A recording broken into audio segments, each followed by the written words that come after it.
Dengar ya? Selamat siang Ibu. Siang, Ibu terdengar Ibu. Oke, masih sedikit banget orangnya ya. Saya akan mulai tepat pukul 13.30. Tolong di kir- tolong disampaikan ke teman-teman satu angkatan untuk segera hadir ya. Saya tidak akan menunggu ya. Ya, sampaikan ya ke teman-teman untuk segera hadir ya, tepat waktu.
Ya, baik, sudah pukul 13.30. Kita akan mulai untuk kegiatan pengayaan hukum kita hari ini. Eh, Sebelum dimulai, kita ambil gambar dulu ya. Silakan rekan-rekan nyalakan kameranya.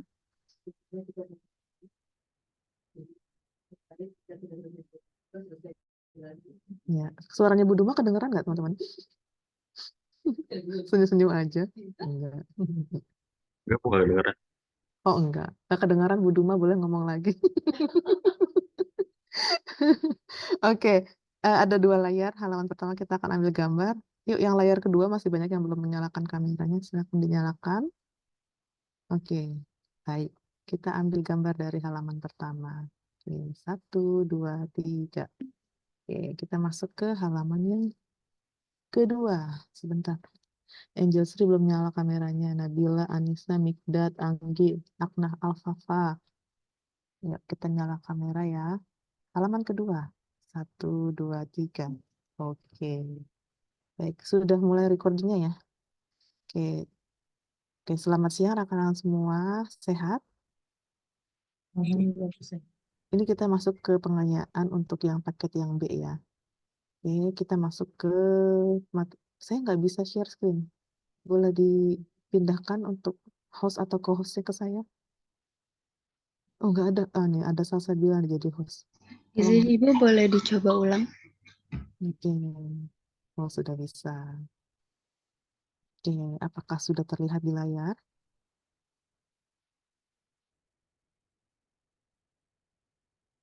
Ibu.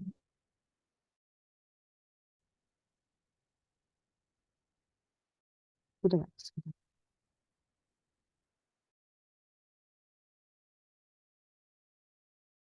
Oke, baik. Kita masuk ke materinya seperti biasa. Untuk materi lintas itu dalam tryout ada 20 butir soal ya kurang lebih ya. Maka hari ini juga kita akan membahas 20 soal. Oke. Sama seperti yang kemarin, Metodenya adalah saya minta mahasiswa untuk volunteer membacakan soalnya, kemudian menjawabnya, kemudian kita akan bahas bareng-bareng ya. Oke, untuk soal nomor 1 yang ini, silakan dibaca sebentar. Oke, siapa yang ingin membacakan soalnya dan menjawab pertanyaan tersebut? Silakan boleh di raise hand ya supaya mudah saya nyarinya ya, namanya siapa. Ya, soal nomor 1,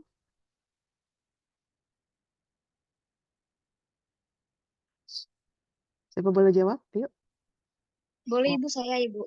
siapa tuh? Rehana, silakan Rehana.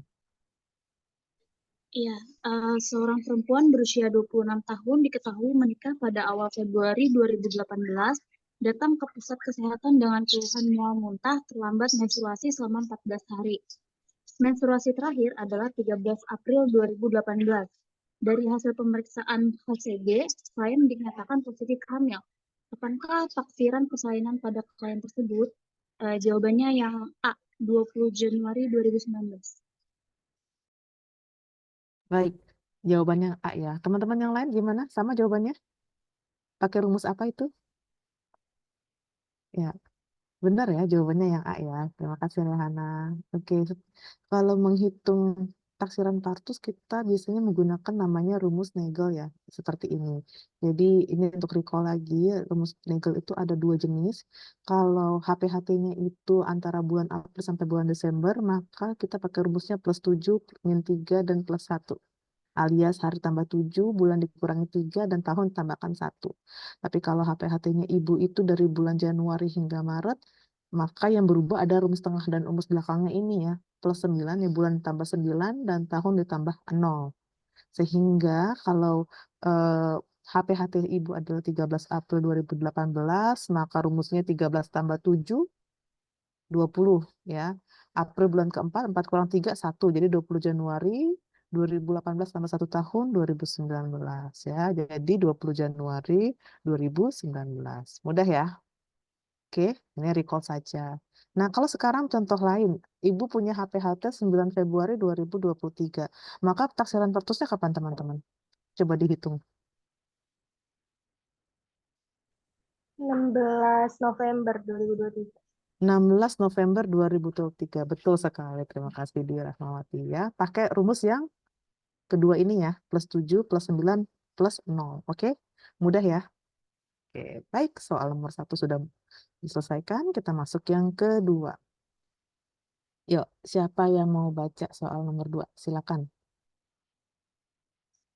Ini saya udah kasih cetak tebal ya untuk clue-nya dari soal ini. Ya, siapa?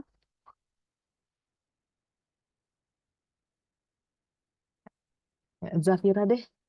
Zafira Zafarina. Silakan.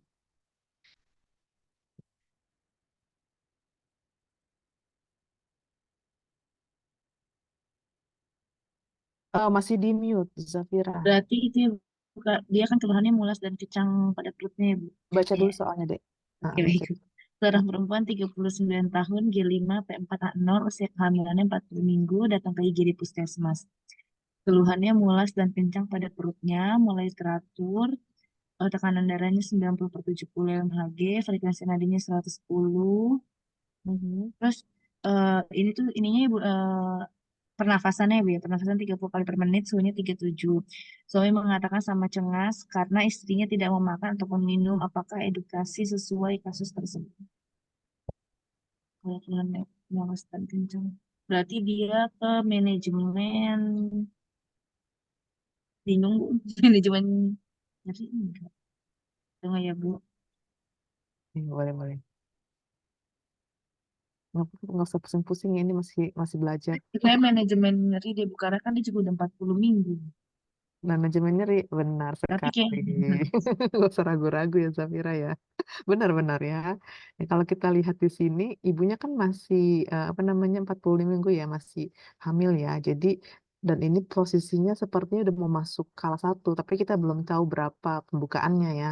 Jadi dia bermasuk ke IGD. Maka kalau ambulasi dini itu kurang tepat, bisa dipakai untuk orang-orang yang nifas ya. habis melahirkan itu mau ablasi dini dulu, miring kanan miring kiri, belajar turun dari tempat tidur. Nah ini nggak cocok ini untuk postpartum. Manajemen laktasi juga jelas nggak masuk ya, karena lagi bicara tentang antenatal. Proton payudara juga bukan waktunya sekarang bicara itu, lagi di IGD gitu ya. Apalagi kontrasepsi. Nah, dengan mengeliminasi A, C, D, dan E, tentu yang B yang benar. Dan tentu kita lihat juga dari data yang utama ini keluhannya mulus dan kencang pada perutnya. Maka kita harus melakukan manajemen nyeri. Paling tepat untuk situ. Jadi gitu ya. Kalaupun misalnya rekan-rekan tuh nggak apa ya jawabannya, coba dieliminasi aja satu-satu ya. Mana yang kira-kira nggak cocok, dibuang-dibuang, akhirnya tinggal tersisa jawaban yang paling benar. Gitu. Oke? Terima kasih Zafira. Soal nomor 3. Kita coba bahas soal nomor 3 bersama-sama. Tapi harus ada satu volunteer dulu untuk membacakan soal ini. Yuk, siapa yang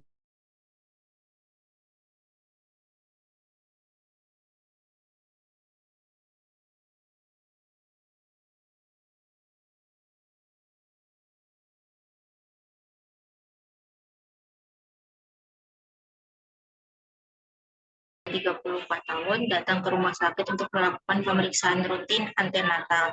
Hasil pengkajian kehamilan saat ini merupakan kehamilan keempat dengan riwayat keguguran kehamilan pertama pada usia 16 minggu, kehamilan kedua lahir hidup, kehamilan ketiga abortus, dan pada usia kehamilan 22 minggu. Apakah status obstetrik yang tepat pada pasien?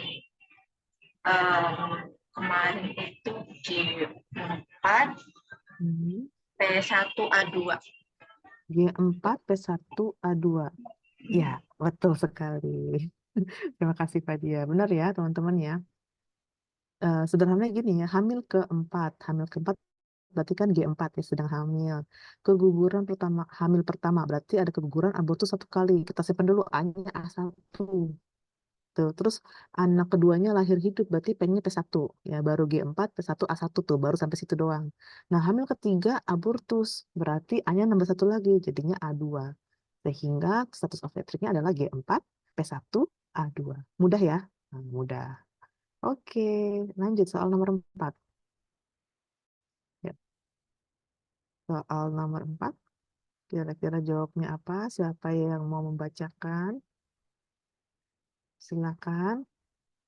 Tuh, udah dipermudah dengan dicetak tebal data utamanya. Saya, Bu.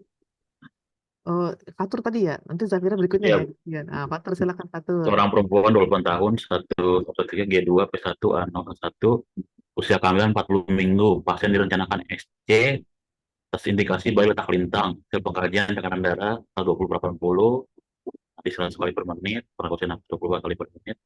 Pasien merasa cemas, takut, tampak tegang, dan keringat dingin karena belum pernah menjalani operasi. Apakah tindakan perawatan utama yang tepat dilakukan? Nah, kalau di sini saya jawabnya yang B, Bu, menjalankan prosedur tindakan operasi yang akan dijalani. Ya, betul sekali. Terima kasih Fatur. Benar ya. Kalau lihat dari kasus ini, diagnosa utamanya apa nih? Cemas ya, ansietas ya. Karena di sini datanya jelas. Dia cemas, takut, tampak tegang, dan keringat dingin. Ini ansietas banget ini nih, diagnosa utamanya. Ansietasnya karena apa? Karena dia mau SC dan dia belum pernah menjalani operasi. Sehingga ansietasnya ini kita lakukan tindakan dengan cara menjelaskan prosedur tindakan operasi yang akan dijalani ya. Jadi ansietas itu nggak melulu teknik relaksasi nafas dalam ya untuk menyelesaikannya ya. Nggak selalu relaksasi, tapi tergantung akarnya apa, etiologinya. Kalau ini kan pasiennya belum pernah operasi, makanya dia cemas karena dia belum tahu seperti apa sih ruang operasi, kayak seperti apa nanti tindakan-tindakannya. Nah, jadi kita mengurangi cemasnya dengan cara jelasin tuh seperti apa tindakan operasinya, bagaimana prosedurnya ya, karena itu langsung menyelesaikan akar masalahnya yaitu belum pernah menjalani operasi. Kalau yang A dengan yang C itu cuma mengatasi gejala doang, kalau yang B mengatasi etiologinya. Jelas ya? Yang D nggak nyambung, yang E apalagi nggak nyambung ya. Orang mau operasi jadi kenapa yoga dan senam hamil. Nah ini pengecoh saja. Oke, mudah ya. Oke, sekarang soal berikutnya yaitu soal nomor 5. Nah, itu juga udah dicetak tebalnya gampang ini. Siapa yang mau membacakan pertanyaannya? Saya Ibu. Ani, silakan Anis. Seorang perempuan berusia 29 tahun baru saja melahirkan bayi perempuan. Hasil pengkajian BBL 1.900 gram, panjang badan 40 cm, lingkar kepala 20 cm, lingkar dada 26 cm, suhu tubuh 35,6 derajat Celcius, frekuensi napas 50 kali per menit. Bayi tampak menggigil dan pucat, akral dingin. Apakah masalah keperawatan yang tepat pada bayi? Hipotermi. Hipotermi. Kita lihat. Oke, betul sekali jawabannya Anis. Terima kasih ya. Mudah ya. Ya, dari data ini yang paling menonjol adalah yang suhu tubuhnya rendah ya, 35,6 derajat Celcius. Ini sebenarnya berat lahirnya juga rendah ya. Tapi kan nggak ada terkait dengan itu nih, nutrisi. Nggak ada. Jadi yang paling menonjol yang ini nih, yang dan mengancam nyawa duluan yang hipotermianya ini. Nah, jadi inilah sebagai data utamanya dan ini menjadi diagnosa utamanya itu hipotermia. Mudah ya. Oke, ini pucat dan akal dingin juga mendukung ya, menggigil, pucat, akal dingin. Nah, ini hipotermia. Dan hipotermia itu adalah masalah yang cukup krusial untuk bayi baru lahir. Ya, itu sangat krusial. Oke, soal nomor 6. Oke, silakan siapa yang mau membacakan soal nomor 6?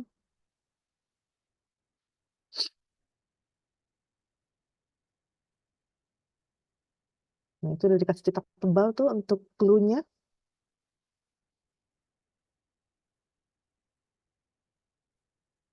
Wah, lama. Siapa nih? Soal nomor 6. Oke, Sarah Dewi Permatasari, silakan. Seorang perempuan 30 tahun, P2A0, postpartum 5 jam yang lalu. Klien terlihat beberapa kali ke toilet, mengeluh BAK tidak lampias dan tidak bisa istirahat dengan maksimal. Hasil pemeriksaan tekanan darah 100/70, frekuensi nadi 82, frekuensi napas 16. Teraba kandung kemih penuh dan dilakukan pengeluaran urin 1000 cc. Apakah penyebab kasus tersebut?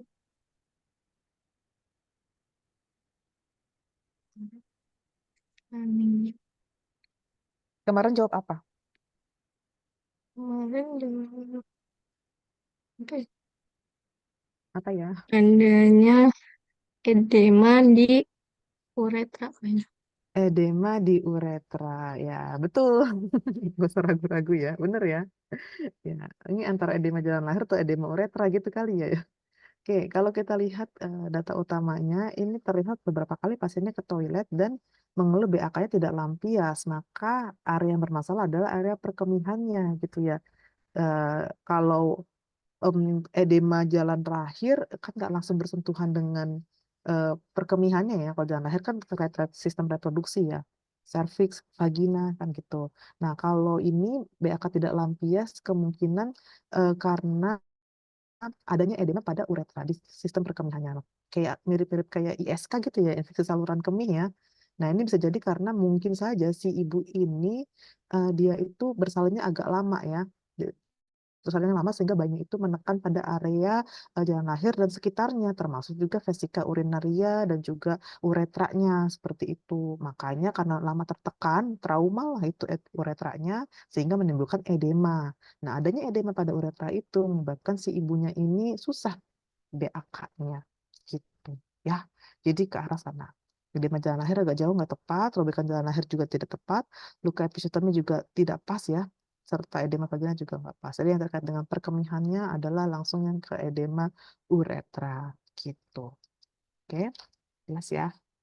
Baik, kita masuk ke soal berikutnya. Kita cepat ya. Soal nomor 7.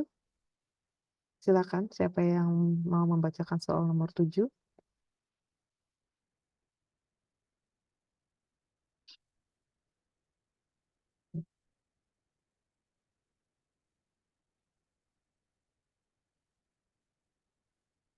Ayo, biar cepat. Saya Bu Siapa tuh? Syafitri, Oh, Syafitri. Silakan Syafitri. seorang perempuan 32 tahun, status obstetrik P1A1, posesio sesar 7 hari, datang untuk kontrol ke pelayanan kesehatan dengan keluhan masih mengeluarkan darah segar. Hasil pemeriksaan TD 110/70, nadi 90, RE 12 kali per menit. Saat pengkajian, ibu mengalami lokia rubra sebanyak 1 pembalut dalam 2 jam. kontraksi usus Lundbeck. Apa data pengkajian yang perlu dilengkapi? Ini jawabannya yang aktivitas ibu selama di rumah. Aktivitas ibu selama di rumah. Kita lihat. Wah, ternyata jawabannya yang A ya. Kegiatan menyusui yang dilakukan ibu selama di rumah. Kok itu Bu? Apa hubungannya?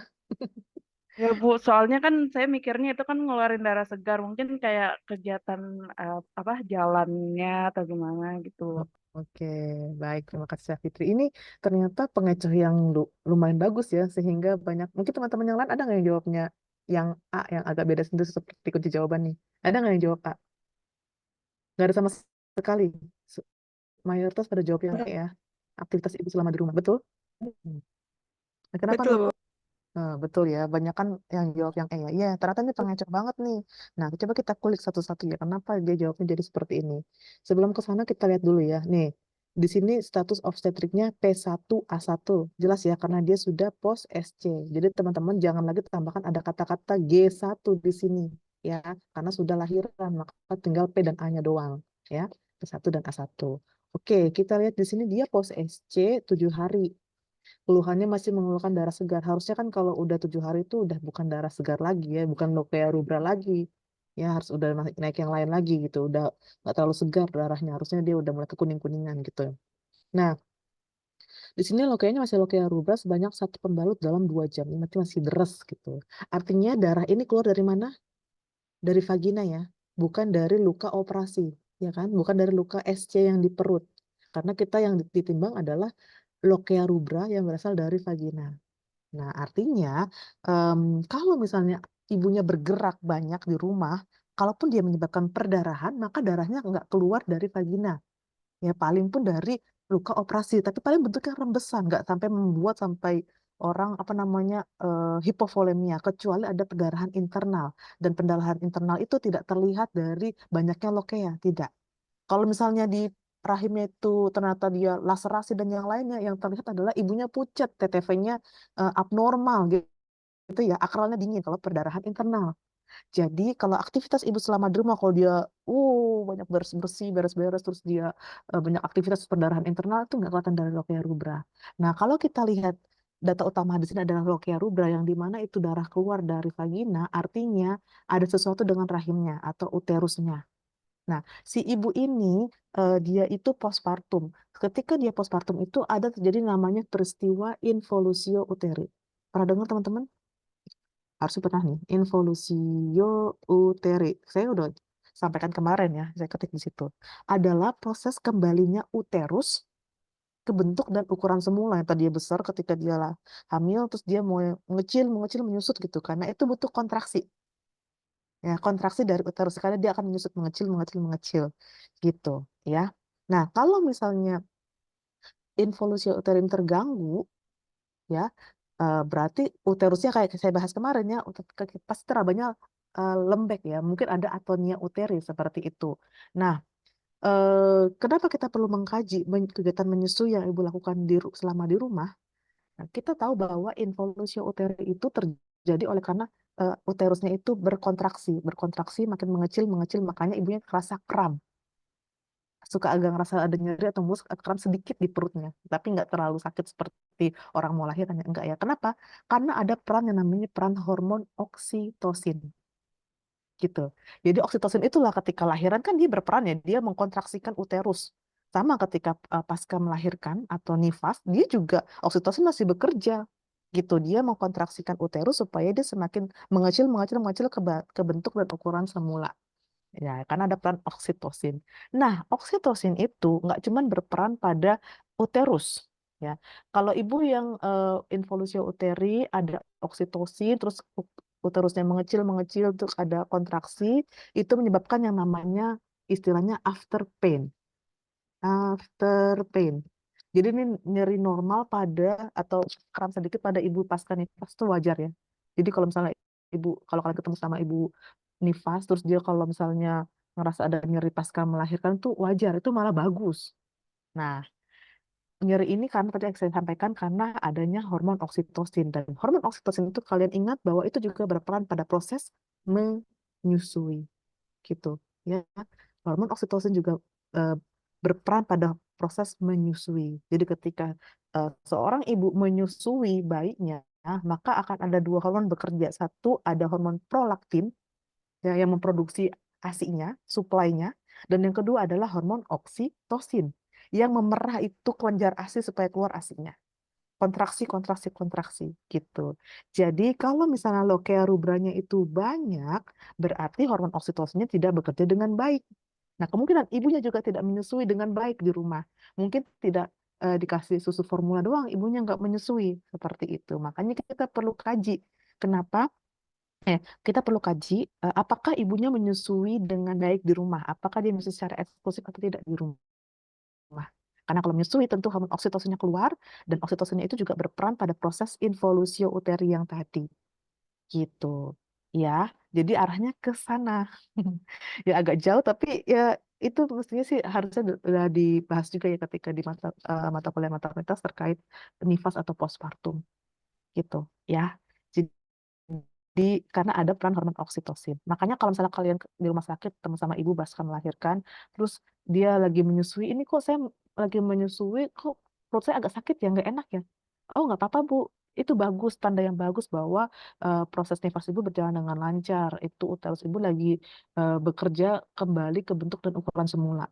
Ya, ketika menyusui oksitosinnya keluar, nah itu juga mempengaruhi si uterus untuk mengecil, mengecil, mengecil gitu. Apakah cukup jelas?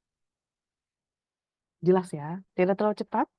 Oke, ya. Jadi kegiatan menyusui yang dilakukan ibu selama di rumah. Oke. Ada yang mau membantah? Enggak ya? Masuk akal ya. Akhirnya kenapa jadi yang A bukan yang E. Oke, yang lain-lainnya B, C, dan D itu hanya pengecoh saja. Oke.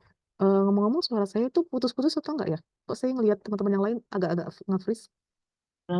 Normal, Aman. Enggak kok, Bu. aman. Terus Ibu, Oke, baik kita lanjut ke soal nomor 8. Oh belum, ternyata kita mau nge-review dulu jenis-jenis lokeia ya, ini materi tambahan. Tadi ibunya lokeia rubra di hari keberapa? Hari ke-7.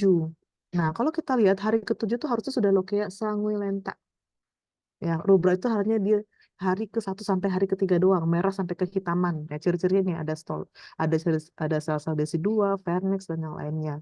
Sedangkan kalau ibu di hari ke-7 mah harusnya udah sanguinolenta, ini merahnya kuningan gitu ya, udah nggak pekat lagi gitu. Ntar masuk hari ke-8 udah lokeia serosa, kuning kecoklatan dan lebih dari 2 minggu ya itu masuknya lokeia alba, udah mulai putih gitu. Ya. Jadi ini jenis-jenis lokeia, ada ciri-cirinya, rekan-rekan boleh pelajari, ya nanti tinggal di recall supaya pas unggihnya lebih lancar. Oke, ini jenis-jenis lokeia. Oke, kita masuk ke soal ke-8. Oke, siapa yang mau bacakan soal nomor 8? Silakan.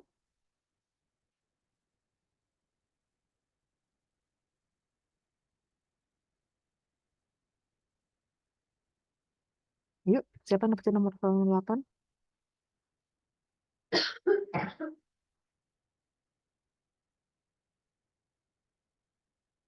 Wah, lama.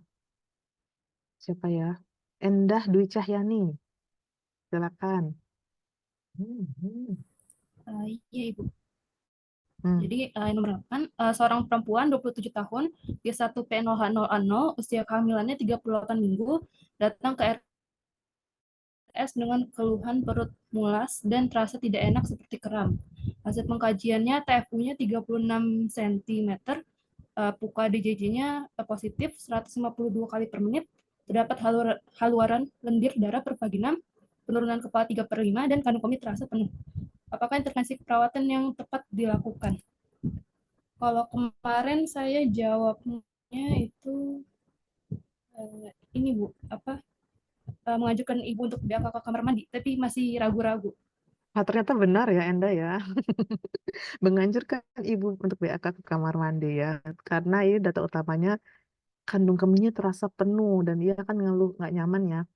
Di sini kalau kita lihat haluaran lendir dari darah dari vagina, penurunan kepalanya 3/5 ya. Berarti ini masih di nggak tahu nih udah masuk kelas 1 atau belum, tapi ini masih mau masuk infarto gitu ya. Kandung kemih terasa penuh. Maka supaya lancar persalinannya nanti, kalau udah ada pembukaan, kandung kemih dikosongin dulu, itu yang paling utama ya. Itu juga bisa membuat dia lebih nyaman perutnya kalau kandung kemihnya kosong. gitu. Ya, jadi kita utamakan untuk menganjurkan ibunya untuk ke kamar mandi ya. Kita asumsikan ibu ini mobilisasinya aktif gitu. Jelas ya? Saya kira yang A, B, D, dan E ini hanya pengecoh saja ya, tidak tepat ya. Ya, karena utamanya adalah ini kandung kemih terasa penuh, maka harus dikosongkan dulu untuk melancarkan proses persalinannya dia. Oke. Baik, soal nomor 9. Ini soalnya, siapa yang mau membacakan soal ini? Mbok udah sampai, Mbok.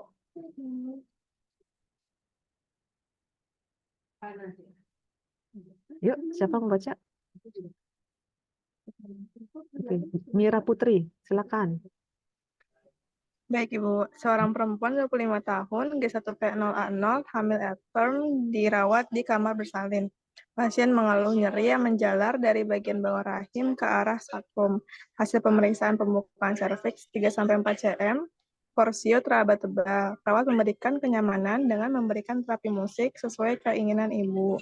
Apakah evaluasi dari tindakan keperawatan pada kasus tersebut? Siapnya yang adaptasi nyeri, Bu.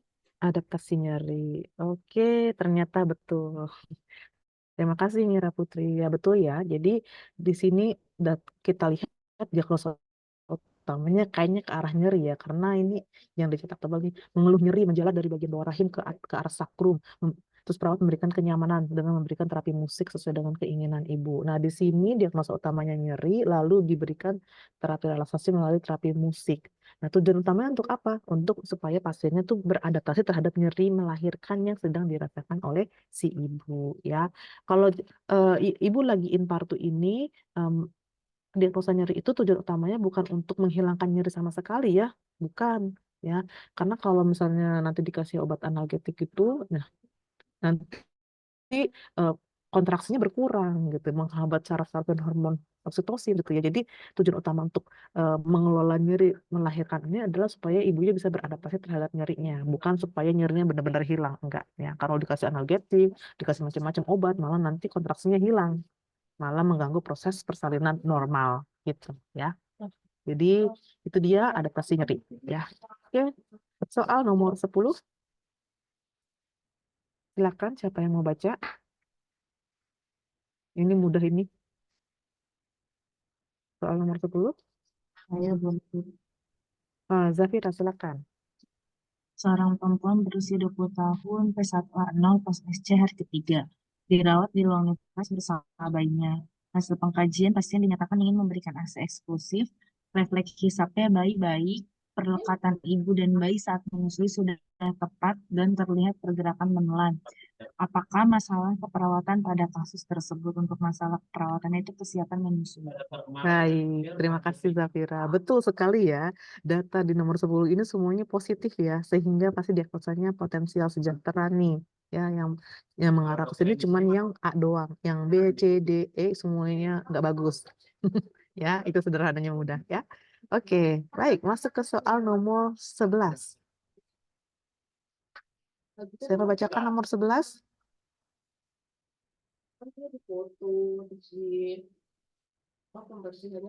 Yuk, apakah ini sedikit mengecoh nih nomor 11?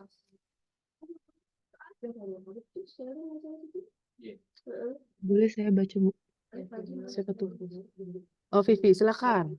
Seorang perempuan 25 tahun, G2P1A0, hamil 38 minggu, datang ke ruang bersalin dengan keluhan perut mulas dan keluar air yang tidak bisa ditahan 2 jam yang lalu.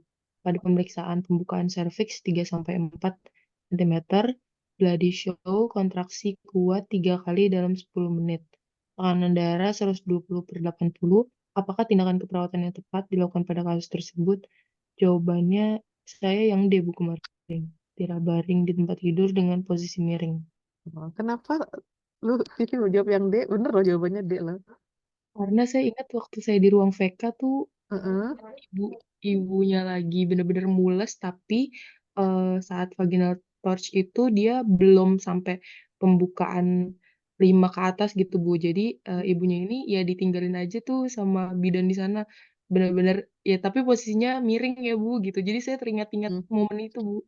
Oke, ternyata praktek ini bisa membuat itu ya, ada hubungannya dengan soal-soal tryout-nya ini ya. Bagus, bagus. Jadi kaitkan ya.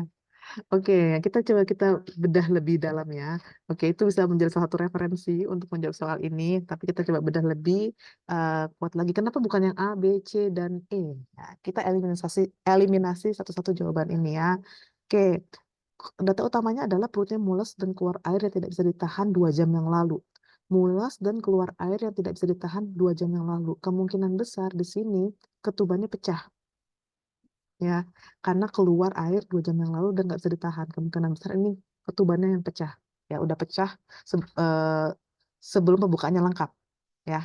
Karena kemudian kita lihat data yang jawaban yang A dan B, buang air kecil segera ke toilet, buang air besar segera ke toilet, tidak ada data yang menunjukkan itu di sini. Kalau memang kandung kemihnya penuh memang harus dikosongkan. Kalau kolonnya penuh juga memang harus dikosongkan. Tapi data terkait itu nggak ada. Jadi kita eliminasi dulu. Ini agak jauh. Oke. Kemudian yang C dengan E itu mirip ya datanya ya. Utamanya adalah mobilisasi untuk membantu penurunan kepala. Intinya itu ya. Yang C itu kan jalan-jalan supaya membantu penurunan kepala. Yang E itu lakukan gerakan seperti mengepel di lantai untuk menurunkan kepala. Intinya sama-sama aktivitas fisik untuk menurunkan kepala. Nah, masalahnya adalah sebetulnya kalau ibu belum pembukaan lengkap, ibu diperkenankan jalan-jalan kalau ibunya kuat, nggak apa-apa, asalkan ketubannya masih utuh. Poinnya di situ ya. Karena ketuban itu berfungsi untuk menahan kalau ada benturan kepala bayi gitu. Ya makanya justru kalau ibu yang pembukaannya belum lengkap, banyak kok ibu-ibu juga yang masih kuat jalan-jalan dia keliling-keliling taman di rumah sakit itu tuh boleh. Ya, selama ketubannya masih utuh dan pembukaannya belum lengkap karena itu memang betul membantu penurunan kepala. Tapi kata kuncinya adalah ketubannya sudah pecah. Jadi tidak disarankan untuk jalan-jalan dulu. Malahan kalau teman-teman melihat kasus sekarang di rumah sakit, ibunya datang dengan ketuban pecah dini dan yang lainnya itu kan biasanya malah buru-buru di SC ya. Seperti itu. Ya kalau misalnya dipertahankan kehamilannya dia tirah baring total gitu. Tapi kalau misalnya udah waktunya, maksudnya dia udah matur, ya udah langsung buru-buru di SC, bisa seperti itu. Ya karena udah nggak ada penahannya lagi.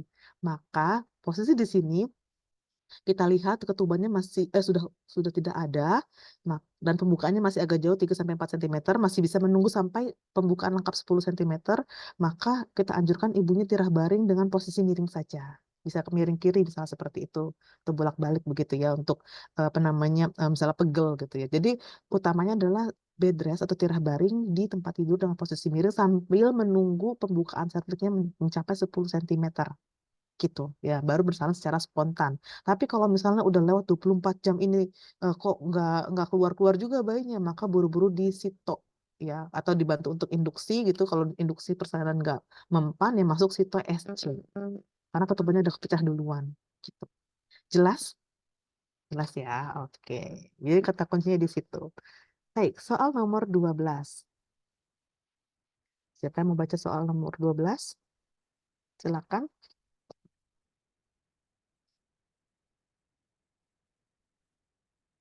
Ini tuh ada kata kuncinya juga tuh.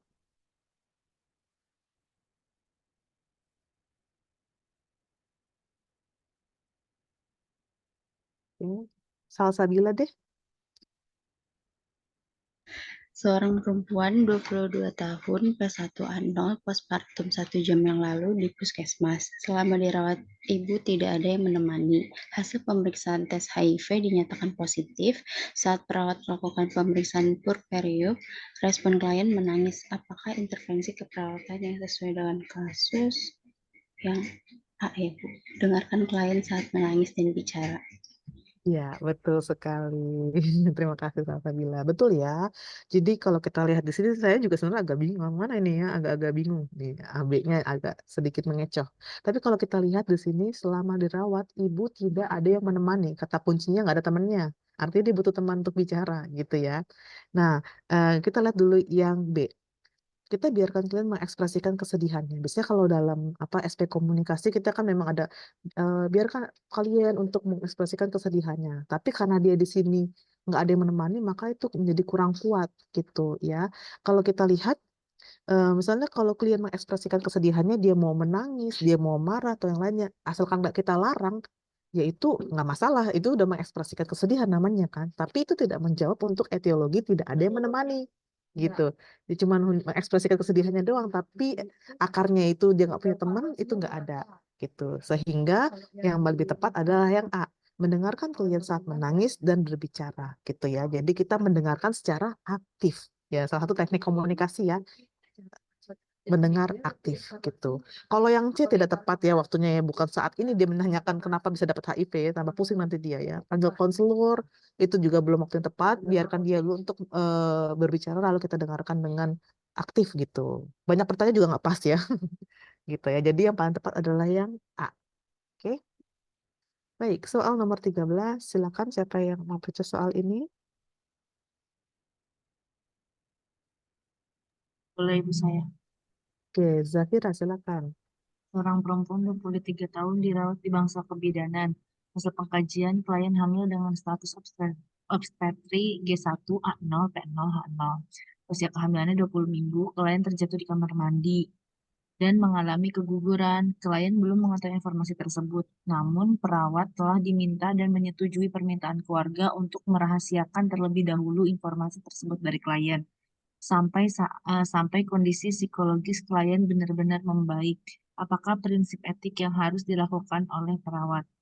Berarti kan ini ada kuncinya menyetujui permintaan keluarga ya Bu ya. Berarti dia ini Bu ke yang confidentiality karena dia untuk merahasiakan terlebih dahulu. Oke, ini emang agak membingungkan ya kalau masalah etik ya. Tapi ternyata kunci jawabannya yang E. Apa itu fidelity? Berarti menepati janji. Betul. Poinnya di sini adalah menyetujui permintaan keluarga dan kita iya gitu. Artinya kita udah janji Oh, sama keluarga untuk jangan kasih tahu dulu sampai apa kondisinya benar-benar membaik ya. Jadi kita di sini menjaga kesetiaan ya, fidelity. Itu memang agak-agak itu sih setiap pertanyaan tentang aspek etik itu agak-agak, tapi kita harus bisa cari kata kuncinya itu apa ya, menyetujui permintaan keluarga gitu ya. Oke, baik. Soal berikutnya nomor 14. Oke, silakan siapa yang mau baca soal nomor 14.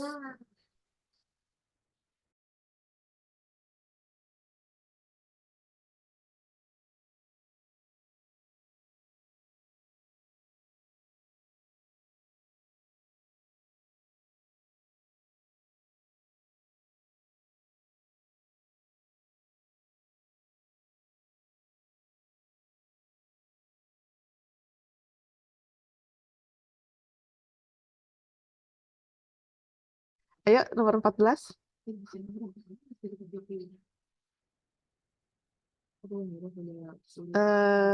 Yulia Prabawati, silakan. Baik, Ibu.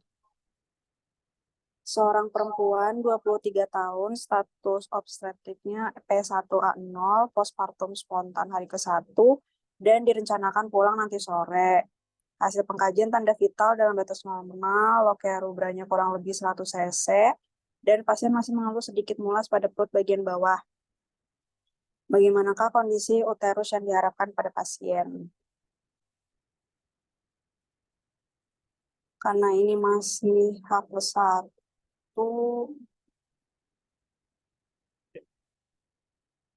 saya kemarin jawabnya Bu. Yang E, oke.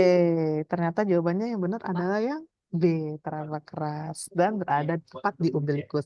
Oke, bagaimana cara kita mengeliminasi soal ini ya? Soal jawabannya.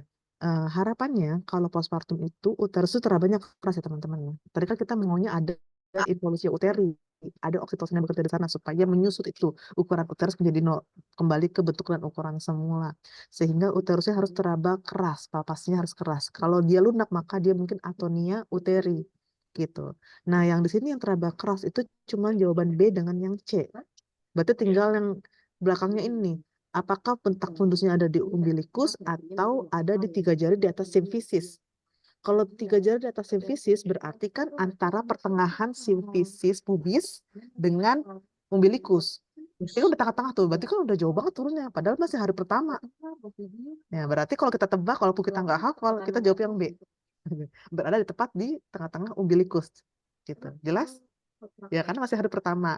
Nah, kalau mau kita lihat di sini gambar ini, nah inilah penurunan tinggi fundus uteri pada masa nifas. Nih, hari pertama, first day-nya ini, tepat di umbilikus ini ya. Kalau hari ke-0, misalnya baru nifas 6 jam atau kurang dari 24 jam, dia biasanya masih di atas umbilikus, entah 1 atau 2 jari. Ya, kalau hari 0 ya, entah itu plus 6 jam atau plus 12 jam. Tapi kalau udah plus 24 jam hari pertama, itu pas banget di tengah-tengah sini. Nah, kalau kita lihat hari keduanya, ini kayaknya sekitar tuh satu jari atau 1 sentimeter ya, 1 sampai 2 sentimeter. Nah, kalau di tengah-tengah ini yang ini hari kelima. Tengah-tengah antara umbilikus dengan sifisis pubisnya di sini. Itu hari kelima. Yang berarti masih jauh dari hari pertama. Oke. Ya, ini boleh apa namanya? Di screenshot aja. Ya, cari di Google juga banyak, saya ambil dari Google kok. Ya. Oke. Berikutnya soal nomor 15. Nah, ini gampang ini. Yuk, siapa yang mau membaca soal nomor 15? Placenta belum lahir berarti kalau Kala 3 ya, gampang ya. Ya sudah, nggak usah dibacain. Ini dari kita bahas kemarin ya. Kala 3. Oke, masuk soal nomor 16. Ini juga gampang ini dari kemarin bahas. Apa nih? Previa, Ibu. Apa Isa? Placenta previa, Bu. Iya, placenta previa. Benar, ini kemarin ini kayak soalnya diulang ya. Oke, gampang ya. Oke, placenta previa. Soal nomor 17. Ini dia.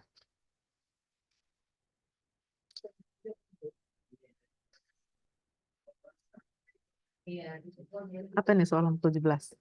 Yuk, boleh ada satu orang membacakan? Siapa? Ya, Fitri Wulansari.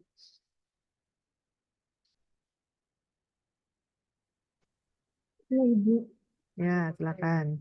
Seorang perawat akan melakukan pertolongan persalinan pada seorang perempuan 24 tahun di 1P0A0 di kamar persalinan puskesmas.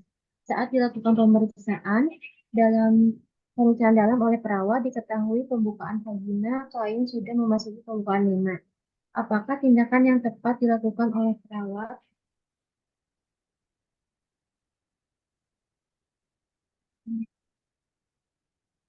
Tapi nggak ada artis aja sih.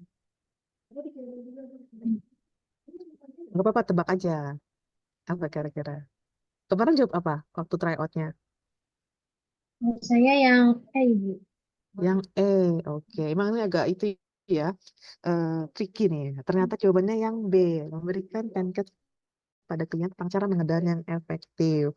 Ya, kalau kita lihat di sini soalnya kliennya itu masuk pembukaan kelima, artinya udah masuk kala 1 ya. Kala 1 fase aktif. Nah, kalau satu fase aktif berarti udah boleh meneran. Jadi kita boleh kok boleh meneran salah. Kita mempersiapkan diri untuk masuk ke kala 2. Apa yang perlu kita persiapin yaitu ngajarin si kliennya untuk mengedan efektif seperti apa. Gitu. Tapi baru ngajarin doang, belum boleh meneran karena meneran itu dilakukan setelah pembukaannya lengkap 10 cm. Kita lihat dulu, kita eliminasi satu persatu ya. Yang A, nganjurin suami untuk keluar ruangan supaya klien bisa beristirahat. Oh, salah. Kalau sekarang malah kan suaminya harus di dalam ruangan ya, bantu menenangkan pasiennya, usap-usap punggungnya gitu kan, ngurangi nyerinya gitu. Kemudian yang C, menganjurkan keluarga untuk masase pada bagian perut ibu. Ini kurang pas. Masase itu nanti kalau membantu di kala 3 ya, atau pas postpartumnya gitu. Ketika misalnya uterusnya lembek. Ya, jadi kurang tepat. Yang D, ramuan tradisional enggak dulu ya, tidak tepat. Dan yang E, mempersiapkan segala kebutuhan bayi baru lahir ini harusnya sebelum masuk rumah sakit ya, gitu. Udah disiapin dulu persiapan dulu, tas bayinya, baju bayinya dan seterusnya. Itu sebelum masuk rumah sakit. Maka yang paling tepat adalah yang B, ngajarin klien tentang cara meneran yang efektif supaya nanti ketika pembukaannya sudah lengkap, ibunya udah tahu bagaimana cara meneran. Gitu ya, udah siap. Oke, itu nomor 17. Oke, soal nomor 18.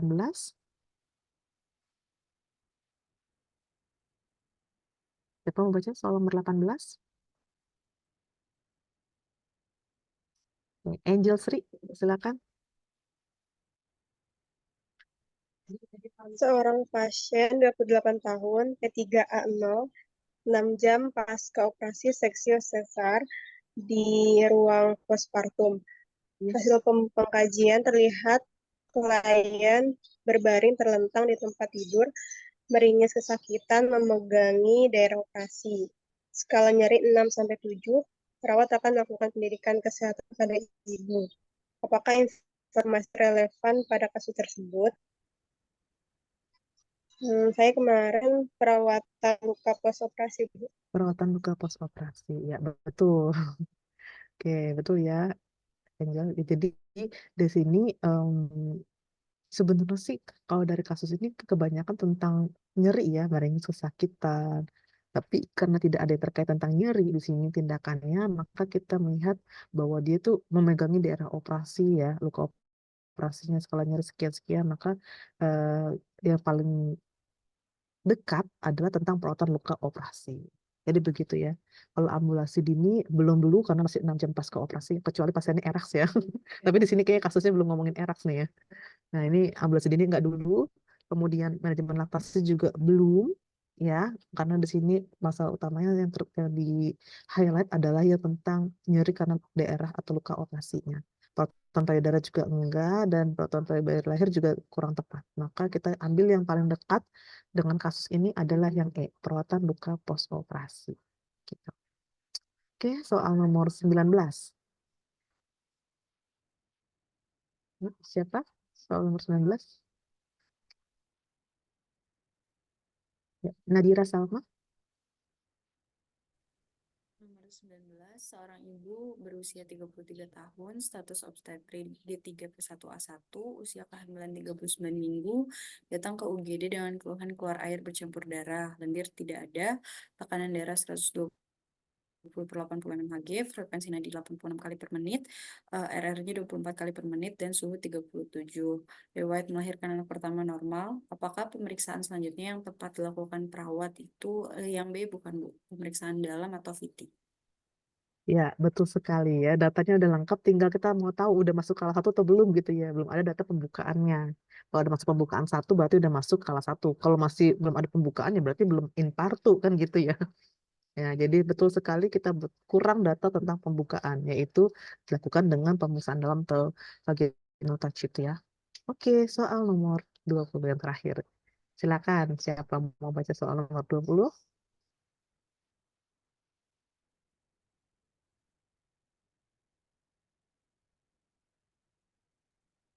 Yuk, soal terakhir.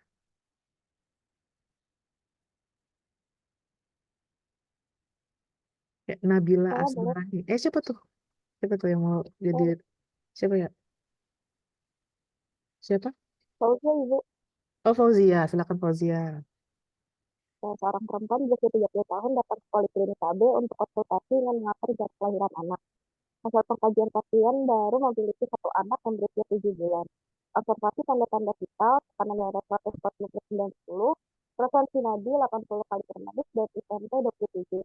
Apakah metode kontrasepsi yang tepat untuk pasien tersebut? Kemarin saya jawabnya yang Bu, alat kontrasepsi dalam rahim. Yang alat kontrasepsi dalam rahim ya. Terus jawabannya benar? Benar. Kenapa pilih itu? Kalau perbandingan saya karena yang pil implan suntik itu masih mengandung hormon yang gak bagus untuk ibu-ibu menyusui, sedangkan anaknya ini baru 7 bulan. Oke, tepat sekali. Terima kasih Fauzia. Betul ya. Karena ibunya masih menyusui, maka kita coba hindarkan penggunaan hormon tertentu, khususnya kalau dia mengandung estrogen gitu ya.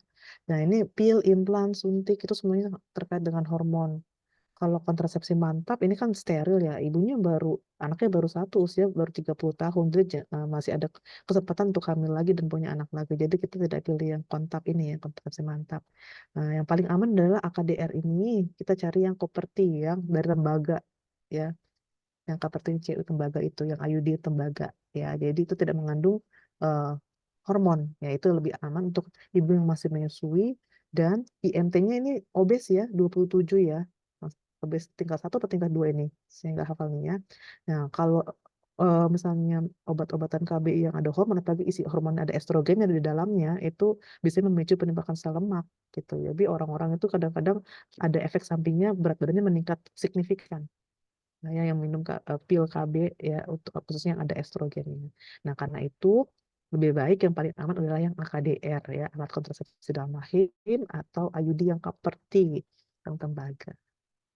Oke, cukup sekian, sudah selesai. Ada pertanyaan? Tidak ada. Kalau gitu kita ketemu lagi di pembahasan berikutnya ya. Kayaknya di minggu depan ya, atau minggu depannya lagi, saya nggak hafal. Ya nanti kita em, terus kontrak waktu lagi ya. Oke, saya kira cukup. Terima kasih untuk kehadirannya bagi teman-teman yang boleh datang tepat waktu. Sampai ketemu lagi. Sukses untuk opininya semua. Tetap semangat. Sampai jumpa lagi. Assalamualaikum warahmatullahi wabarakatuh. Selamat siang semuanya. Selamat siang, Ibu. Waalaikumsalam. Terima kasih Siang, banyak. Ibu. Terima kasih. Nah, mari kita lihat.